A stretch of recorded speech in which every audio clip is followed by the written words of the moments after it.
اعوذ باللہ من الشیطان الرجیم بسم اللہ الرحمن الرحیم وَلَقَدْ يَسَّرْنَا الْقُرْآنَ لِلذِّكْرِ فَهَلْ مِن مُّدَّكِرٍ، اور ہم نے قرآن کو سمجھنے کے لیے آسان کر دیا ہے، تو کوئی ہے کہ سوچے سمجھے؟ لوگو، یہ اللہ کی طرف سے سوال بھی ہے اور کھلا چیلنج بھی، اور دعوت عام ہے کہ آؤ اس قرآن کو سمجھو، اس میں غور و فکر کرو اور اللہ کی قدرتوں اور حکمتوں کا مشاہدہ کرو اور اپنی زندگیوں کو اس کے مطابق ڈال کر سنوارو۔ اللہ نے اپنے نبی صلی اللہ علیہ وآلہ وسلم کے متعلق بھی یہی فرمایا کہ وہ لوگوں کو اس قرآن کی آیتیں پڑھ پڑھ کر سناتا ہے اور انہیں پاک کرتا ہے۔ اب سوال یہ ہے کہ کس چیز سے پاک کرتا ہے؟ کیا ان لوگوں کے کپڑوں پر کوئی کیچڑ لگا ہوتا تھا، یا کہ ان کے جسم پر کوئی نجاست لگ گئی ہوتی تھی؟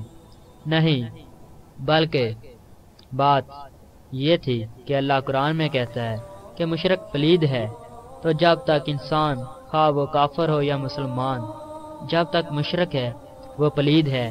لہذا اللہ تعالیٰ کے رسول صلی اللہ علیہ وآلہ وسلم شرک و بدعت، جہالت اور گمراہی کے اندھیروں میں کھوئے ہوئے لوگوں کو اس نور ہدایت یعنی قرآن کی روشن آیتیں پڑھ پڑھ کر سناتے اور انہیں پاک کرتے، لوگوں کو شرک و بدعت کے اندھیروں سے نکال کر توحید و سنت کے نور سے ان کے سینوں کو منور کرتے، ان کو جہالت و گمراہی اور دوزخ کے رستے سے ہٹا کر صراط مستقیم اللہ کی جنت کے سیدھے راستے پر ڈالتے، جو کہ دنیا و آخرت دونوں میں فلاح و کامیابی کا راستہ ہے۔ اب لوگ اس راستے پر گامزن ہونا شروع ہوئے، قرآن کا علم حاصل کیا، اس کو سمجھا اور اس پر عمل کر کے دکھایا۔ قرآن میں نماز کا حکم ملا تو انہوں نے نماز سے کبھی غفلت ہی نہیں کی، اور آج ہمارے پاس وقت ہی نہیں کہ نماز پڑھیں۔ انہوں نے زکوٰۃ کے حکم پر عمل کیا۔ اللہ نے قرآن میں حکم دیا کہ مشرکوں، کافروں سے جہاد کرو، قتال کرو، ان سے لڑو یہاں تک کہ اللہ کا کلمہ بلند ہو جائے۔ تو صحابہ کرام نے ادھر تلوار اٹھائی، ادھر اللہ نے اپنی رحمتوں کے دروازے کھول دیے۔ زمین کے طول و عرض میں مسلمان حکومتیں قائم ہو گئیں، کافروں پر زمین تنگ ہو گئی، مسلمانوں نے ان کو بگا بگا کر سرد برفانی علاقوں میں پناہ لینے پر مجبور کر دیا۔ دنیا کے متمدن اور وسائل سے بھرپور علاقے مسلمانوں کے قبضے میں آ گئے۔ خوشحالی کا یہ عالم ہو گیا کہ زکوٰۃ لینے والا کوئی نہ ملتا تھا۔ کیسر و کسرا اور روم جیسی سپر طاقتیں جہاد فی سبیل اللہ سے پاش پاش ہو گئیں۔ یہ ایک مختصر سی جھلک ہے قرآن کو سمجھنے اور اس پر عمل کرنے کی۔ اب کافر بڑے سٹ پٹائے کہ یہ کل کے جاہل، گنوار، ان پڑھ، بے عزت، بدھو، غلام لوگ، آج ان میں اتنی ہمت، جرت اور طاقت آ گئی ہے کہ یہ ہمیں غلام بنا رہے ہیں، ہماری بڑی بڑی سلطنتوں، حکومتوں اور سٹیٹس کو ٹھوکر سے اڑا دیتے ہیں۔ یہ صحرا دیکھتے ہیں نہ دریا، یہ رکنا جانتے ہی نہیں، سالوں پر کشتیاں جلا کر خود ہی اپنی واپسی کے دروازے بند کر لیتے ہیں اور فتح یا شہادت پر اللہ سے ایگریمنٹ کر لیتے ہیں۔ تو کافروں نے سوچا بچار شروع کر دیا کہ انہوں نے بہادری، شجاعت، دلیری اور بے باکی کا یہ سبق کہاں سے سیکھا۔ ریسرچ کے بعد ان کو یہ بات سمجھ میں آئی کہ یہ ساری قوت اس کلمے میں ہے، جس کی تشریح سارا قرآن ہے اور اللہ کے رسول صلی اللہ علیہ وسلم کا فرمان ہے۔ قرآن کہتا ہے اللہ کے ساتھ کسی کو شریک نہیں کرنا، انہوں نے شرک کرنا چھوڑ دیا ہے۔ انہوں نے وطنیت، قومیت، صوبائیت، لسانیت، برادری، پیری، مریدی، غدی نشینی، وڈیرہ شاہی، اتحاد، الائنس، گروپ، فرقے، سوشلزم، کمیونزم اور سسٹم کے خود ساختہ یہ سب بت پوجنے چھوڑ دیے ہیں۔ یہ ان سب سے بیزار ہو گئے ہیں، ان کا حکم ماننا چھوڑ دیا ہے، ان کی سوچ ذہن سے جھٹک دی ہے اور اس کے مقابلہ میں صرف ایک اللہ وحدہ لا شریک پر راضی ہو گئے ہیں۔ انہوں نے سمجھ لیا ہے کہ ان سب کے مقابلہ میں ایک اللہ ہی ان کو کافی ہے، زمین اس کی ہے، حکم بھی اسی کا چلے گا۔ جب یہ ایک اللہ کو چھوڑ کر سینکڑوں بت پوجتے تھے تو یہ سینکڑوں گروہوں میں بٹے ہوئے تھے، ان کی طاقت منتشر تھی، یہ کسی کا مقابلہ نہ کر سکتے تھے اور غلام رہنے پر مجبور تھے۔ جب اس نے بھی ایک اللہ کو مانا، اس نے بھی ایک اللہ کو مانا، تو ان کی سوچ ایک ہو گئی، ان کی منزل ایک ہوگی، ان کا مقصد حیات بھی ایک ہو گیا۔ اور وہ مقصد کیا تھا؟ وہ مقصد حیات یہ تھا، میری زندگی کا مقصد تیرے دین کی سرفرازی، میں اسی لیے مسلمان، میں اسی لیے نمازی۔ اب جب توحید پر یہ ایک اور وہ ایک جمع ہوئے تو گہرا ہو گئے، اور توحید کے ماننے والوں کے ساتھ اللہ ہوتا ہے، تو جب اللہ ان کے ساتھ ہوا تو لا تعداد ہو گئے، ان گنت ہو گئے، انفینٹی ہو گئے۔ تو اللہ کے دشمنوں، باغیوں، مشرکوں، کافروں، شیطان کے چیلوں، پجاریوں، ایجنٹوں، کارندوں، ہندوؤں، یہودیوں اور عیسائیوں کو سمجھ آ گئی کہ میدان جہاد و قتال میں ہم ان کا مقابلہ نہیں کر سکتے، تو انہوں نے سازشوں کے جال بننا شروع کر دیے۔ ریسرچ سے پتہ چلا کہ ان کی قوت اس قرآن میں ہے۔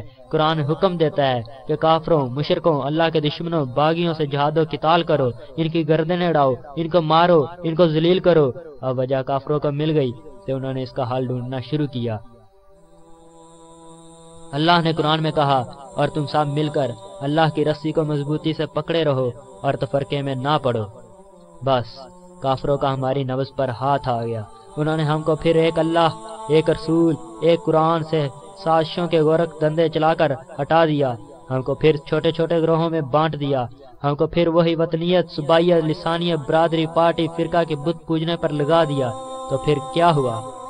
تو جھکا غیر کے آگے تو تن تیرا نہ من، بس پھر ہمارے پاس کچھ نہ رہا۔ انہوں نے توحید سے ہمیں ہٹا کر پھر شرک پر لگا دیا۔ ایک اللہ کے نام پر جو طاقت جمع ہوئی تھی وہ سینکڑوں خداؤں میں منتشر ہوگی۔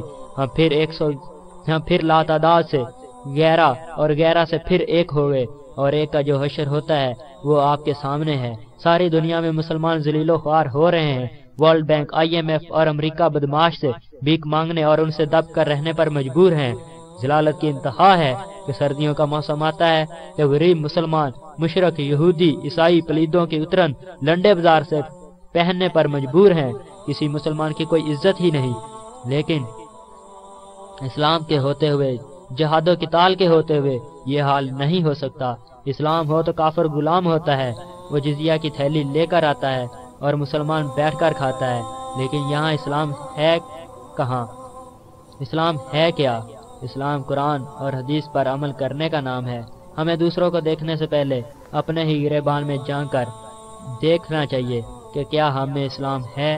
اپنے آپ کو سیٹسفائی کرنے کے لیے، اپنے نام کو مسلمانوں کے رجسٹر میں داخل رکھنے کے لیے اسلام کے نام کی ایک بات کے ساتھ ہم کتنی ہی بدعتیں، اپنی ذاتی خواہشات، ہندوؤں، یہودیوں، عیسائیوں سے ادھار لیے ہوئے رسم و رواج، فیشن اور سسٹم کو اللہ کے دین کا شریک بناتے ہیں۔ شادی کو ہی لیجئے، نکاح، حق مہر اور ولیمہ اسلام کا حکم ہے، اور باقی بیسیوں رسم و رواج کون سا دین ہے؟ پوچھیں تو بتاتے ہیں جی کیا کریں، برادری ہے، دنیا داری ہے، یہ بھی تو رکھنا پڑتا ہے۔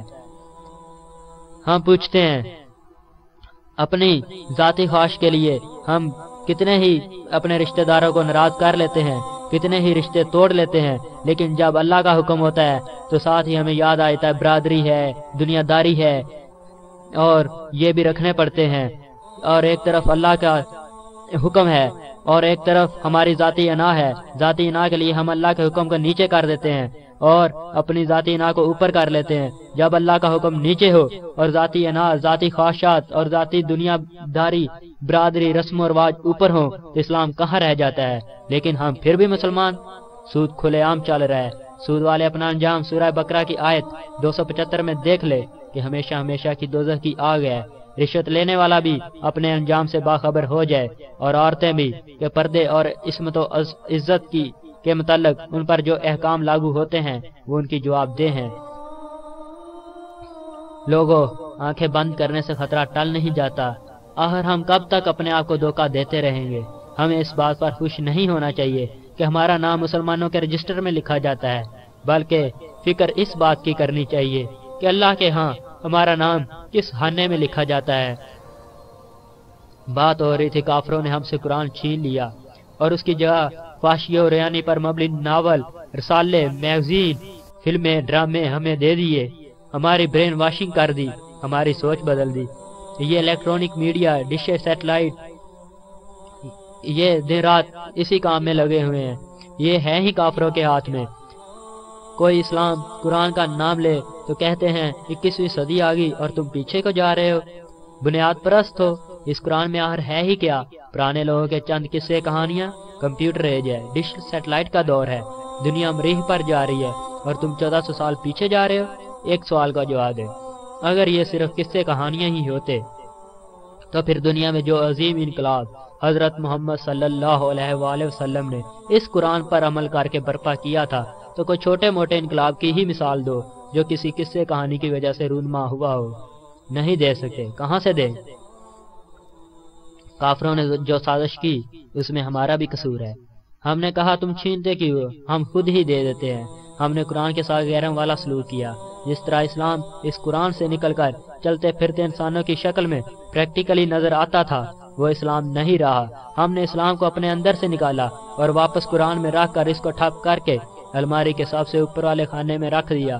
جی بڑی مقدس کتاب ہے۔ صبح فارمیلٹی پوری کرنے کے لیے، دکان و مکان کی خیر و برکت کے لیے تلاوت کی کیسٹ لگا لی اور سننا نہیں بلکہ ادھر ادھر گپ شپ لگانی شروع کر دی۔ یہ نور ہدایت ہے، لیکن ہم نے اس سے ہدایت نہیں لینی۔ ہاں کبھی کبھی کسی خاص موقع پر اس کو کھولا اور طوطوں کی طرح پڑھا اور پھر رکھ دیا۔ پوچھو کیا سمجھ میں آیا؟ جی عربی میں تھا، ہمیں کیا سمجھ آتی؟ ویسے بھی اس کو سمجھنا عالموں کا کام ہے، ہم عام انسان ہیں، ہمارے لیے یہی کافی ہے۔ تو ترجمہ پڑھو نا تاکہ سمجھ میں آئے۔ نہ فوراً پیٹو مولوی چلا اٹھتا ہے، ہم کس لیے ہیں؟ کوئی مسئلہ ہو ہم سے پوچھو۔ جس طرح ہندوؤں میں برہمن مذہب کا والی وارث ہے، اسی طرح اسلام میں ہم دین کے ٹھیکیدار ہیں۔ ہم سے بات کرو، شادی ہو یا مرگ، کچھ پیسے میرے پاس لے کر آؤ، ریڈی میڈ دین تیار ملے گا۔ جو دین کا علم حاصل کرنا ہر مسلمان اور عورت پر فرض ہے، ہم نے ساری ذمہ داری مولوی پر ڈال کر اس سے بھی جان چھڑا لی۔ کہتے ہیں خود ترجمہ نہ پڑھو، ایک ایک لفظ کے 10 معنی ہیں، تم گمراہ ہو جاؤ گے۔ اب ایک طرف یہ بات اور دوسری طرف اللہ کی بات، اور ہم نے قرآن کو سمجھنے کے لیے آسان کر دیا ہے، تو کوئی ہے کہ سوچے سمجھے؟ اب اللہ کہہ رہا ہے کہ یہ آسان ہے، اس میں غور و فکر کرو اور سمجھو۔ ہم کہہ رہے ہیں یہ مشکل ہے، اللہ کہہ رہا ہے یہ نور ہدایت ہے، ہم کہہ رہے ہیں اس کو سمجھنے کی کوشش کی تو گمراہ ہو جائیں گے۔ اب اللہ سے سچی بات تو کسی کی نہیں نہ ہو سکتی، تو ہمیں چاہیے کہ اللہ کی بات مانے۔ قرآن صرف تعویذ لکھنے، قسمیں اٹھانے، جہیز میں دینے، مقابلہ حسن کرت، شیشوں میں پڑے رہنے، شبینوں میں پڑھنے، دکانوں مکان کی خیر و برکت کے لیے تلاوت لگانے، چوم کر آنکھوں کو لگانے اور مردوں کا ثواب بخشنے کے لیے اللہ نے نازل نہیں کیا، بلکہ اس کو پڑھ کے ترجمہ سمجھ کے اس پر عمل کرنے کے لیے ہمارے نبی محمد صلی اللہ علیہ وآلہ وسلم پر نازل کیا۔ ہمارا کام یہ ہے کہ قرآن و حدیث پر عمل کر کے اللہ اور اس کے رسول صلی اللہ علیہ وآلہ وسلم کے ساتھ سچی محبت کا ثبوت دیں۔